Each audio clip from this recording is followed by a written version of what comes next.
Party is instructing youngsters on how to hurl stones at Israeli security forces. We got reaction to that then. All what we see now in the territories is permanent incitement for people to come and combat Israelis, and even the last post we saw when they explained to the children, you know what I mean, teenagers, to throw stones on the Israeli passengers or innocent people in cars, and they say, don't underestimate the stones. It's a fatal damage. Please throw stones on Israelis, and when Where the did you hear this in Fantasyland? answer back, Listen, it's not proportional. Picking up stones and throwing at the occupier is not a Palestinian invention, and it's certainly not something that all of a sudden popped up in 2017. The fact is, Palestinian protests throughout the past weeks since the Trump announcement on Jerusalem have been peaceful. There have been absolutely no use of arms.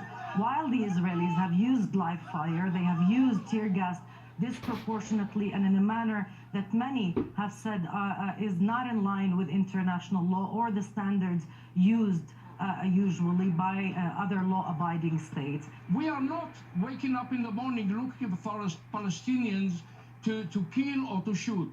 What we hear on the Palestinian communication mean, we hear every day incitement to kill Israelis, launching missiles on Israel, exploding themselves. What do you expect us to do? The fact that Israel is the occupying power in Palestine is a legal fact. It's not up for debate. This has nothing to do with opinion. It has nothing to do with perspective, and it certainly has nothing to do with God.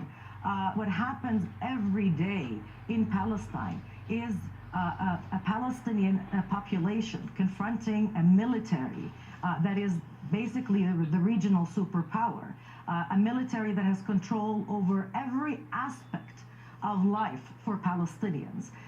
We confront these soldiers at the checkpoints. We have to deal with them when we need to move from one point to another in our own homeland.